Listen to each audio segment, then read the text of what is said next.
Hi, I'm Lizzie Rose. This is one of my favourite events. I'm so glad to be back here. I have to put a timer on myself because time runs away from me. I was born and raised in London. I moved away a very long time ago. I'm going to start with one of the reasons why. So it's called High Rise. This ain't a rise high, it's a high rise. And every lyric in my head translates as just a step up the stairwell to the place that I call home. My space, my domain. These words create the shape that fits the key in my lock. My kitchen clock ticks to 3 as I shut the door behind me. Now there's nothing left except my little corner of the world where my kettle swirls and my pen unfurls, emotions deep and pure. This life that I endure holds no place for me and mine. The words that create every line, my words, that mean so much to me, this is my life, you see. But all that I can do is not enough to break out of this concrete, take my feet to pastures new, show the world what I can do. But here I sit, remote in hand. Kettle clicks and I have a plan. But from this high rise, even though the view is far, chances few and far between to show them what I mean. They're just the words in my head every night that carry me to bed, wishing in my dreams that I could take it, make it, break free from this multi-story complex versions in my brain remixes driving me insane, can't claim to know where to go, and all this flow is just a maze of scenes up in my head. When my life keeps me from the steps I need to take, I've got to shake this poverty from me. The little box they got me in, you see, way up here where the coast is clear, just far enough so you can't hear. Thank you.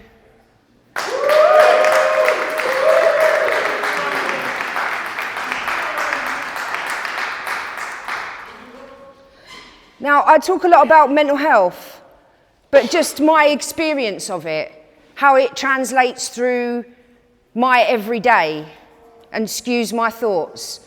Like, every day there is washing up left in my sink, making you think I don't care, but I do. I know that it's there, like the dust on the stairs with the shoes on the floor and the bags by the door, but I'm fighting a war, and although I agree it is one you can't see, nonetheless I still find myself sat in this mess.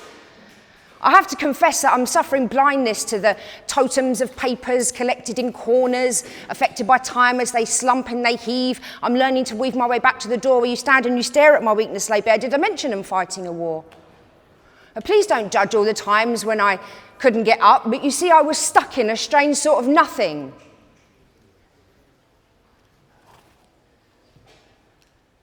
But nothing is something when you're trying to shift it. I confess I can't lift it or push it away, so I guess it must stay with the dust and the shoes and the bags and the stuff, and I wish I could bluff my way out of this space, but you've seen my place and you don't look impressed. Also, sorry I'm not dressed. I mean, you said you'd be there, but I wasn't expecting, and I don't understand why you care. You should run away quick before you fall in the slick, because I know that I'll just get the blame. To be honest, I am dealing, I'm trying at healing, and I haven't got space for your pain. So while I'm doing the dishes, I have secret wishes that you'll just walk right out of the door. Leave me to stress, because it is my own mess. I think I mentioned I'm fighting a war. Thank you.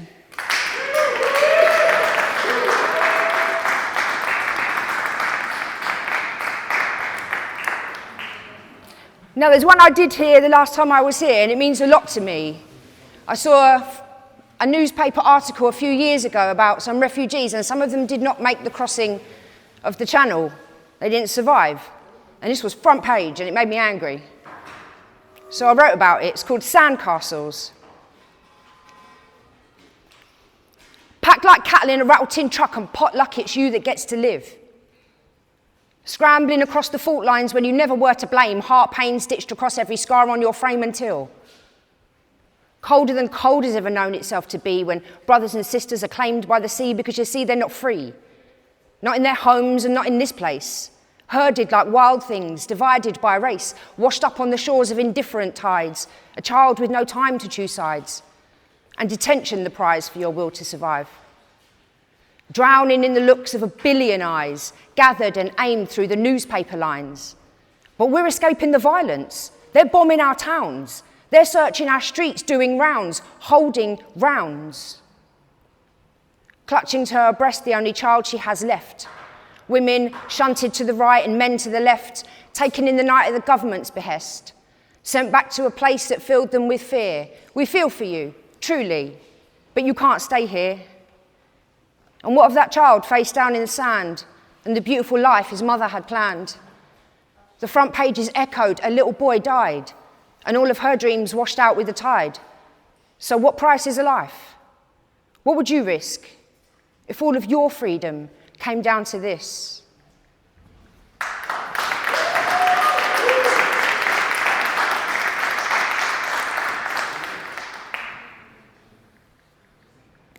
And we shouldn't really see each other as different because we are all the same, really.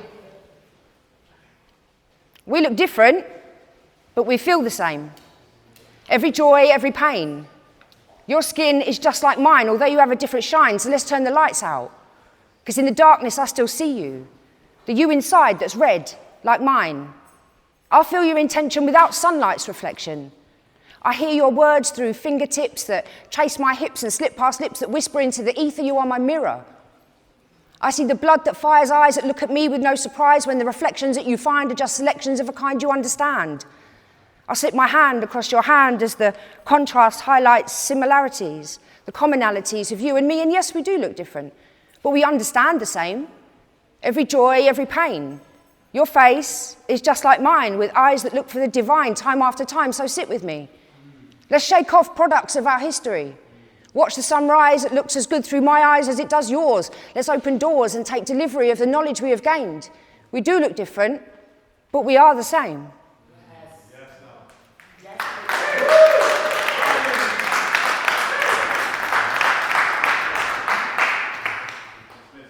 Okay, let's be a little bit silly now.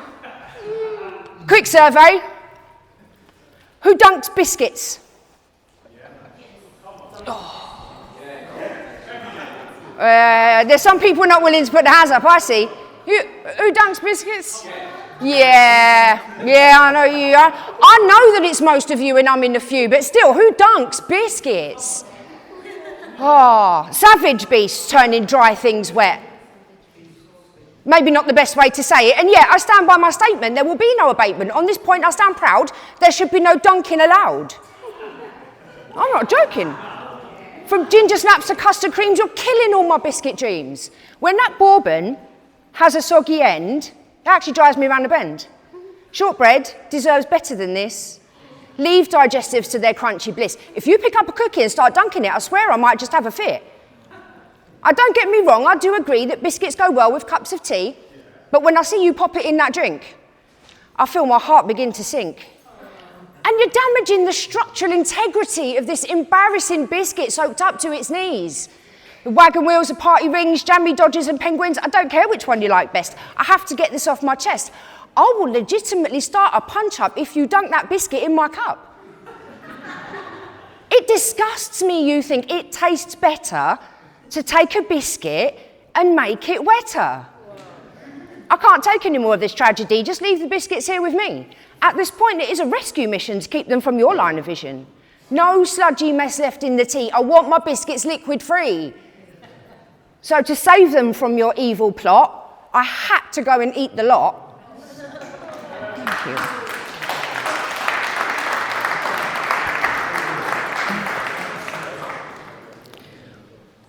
Now, I'm going to continue being silly. I've got a little poem here that proves that no matter how old you get, you can still always have moments that make you feel like a teenager. Always. We don't grow up, we just get older. Legs. Your leg was touching my leg. Your leg was touching my leg. Totally accidental, nothing was intentional, but your leg was touching my leg. Now there is a temperature growing on my thigh right there, a heat exchange with lack of air, and now I really am aware your leg is touching my leg. Your leg is still as you're engaged in what we came to see. Try as I might, I cannot focus on anything but that heat. And now there's a cramp in my left butt cheek. But I cannot reposition on this seat, even though my hip is screaming at my knee. Your leg is touching my leg, you see. Now, at the end of the day, we each go our own way with the usual goodbye and take care. Totally, blissfully, thankfully, unaware. But this is where it gets annoying. Because now it's 4 a.m. and I can't sleep as I'm laying here in this bed, because in my head, I can still feel your leg touching my leg. Thank you.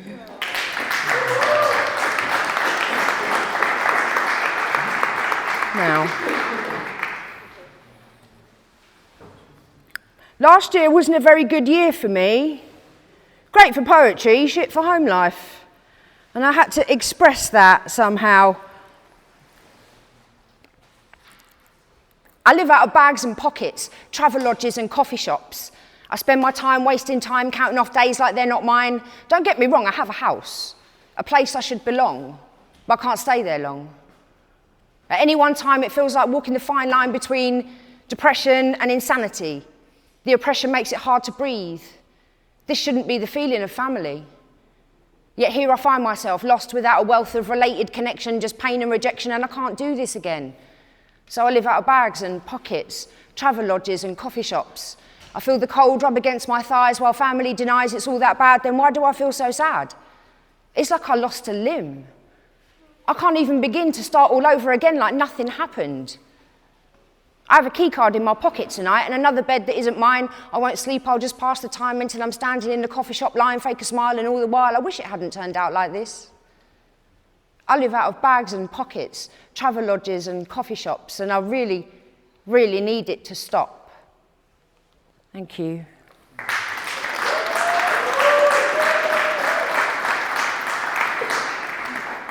So, a little bit more of the inside of my head, why not? Canine. My imagination looks like a dog waiting to be fed. Sat in the corner, staring at me constantly. She goes wherever I do, makes a scene or two, climbs up on my lap, makes herself comfortable, gives me a problem to chew.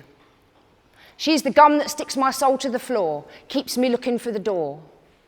She needs regular walks to desolate places so no one can see her desperate faces, spilling over the edge of her tightly done laces. She's screaming and shouting and filling up spaces. She's watching the room and counting the paces. With her breath on my heel, it's easy to feel like control is not mine, but she tells me it's fine. She knows what I want. She knows what I need.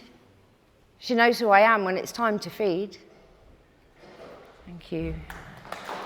Oh,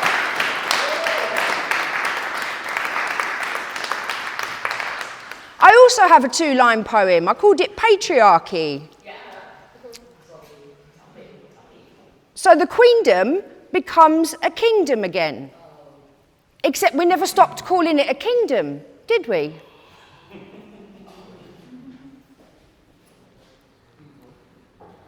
And while I've got one left, let's go for something a little bit nicer and more fluffy.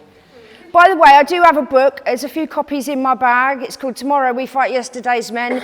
Works out at 42.85 pence a poem. That's a Christmas bargain. Anyway, while you're asleep, watching you sleep, so still, soft between the sheets, all skin and shine, so beautiful. Limbs curling their way from one end to the other where your beauty rests like the river meets the sea. Hiding eyes with crashing waves inside.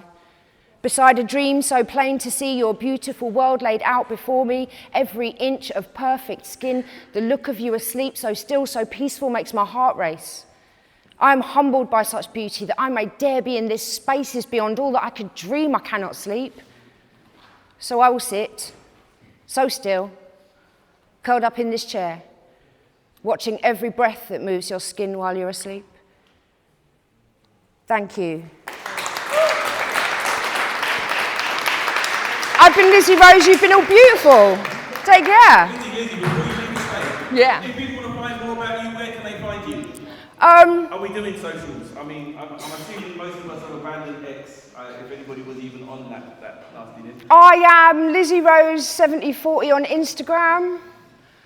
And what were the numbers? 7040. 7040, okay. And my book is everywhere. And your book is, well, that's, I'm not sure I've got that. Waterstones, Amazon, South London Poetry Books, everywhere. Marvellous. And who published by? By South London Poetry. Brilliant. So, if you want to know more about Lizzie, you can come up and speak to them when we're having our break or networking. Absolutely. If there's anybody else that's got books that they'd like me to plug, I'm happy to do that. For some reason, audiences don't like it when poets plug their own books, but it's okay if I plug your book. Thank you. And how much you told us per poem, but what's the retail price? £12. £12. bargain. So you should all buy 4. Because obviously poetry books are great presents for people that love poetry, and for those awkward people who you don't know what to buy, but you've got to buy them a present anyway, buy them a poetry book. It's a great answer. Yeah. Give it up for Lizzie Rose! Thank you.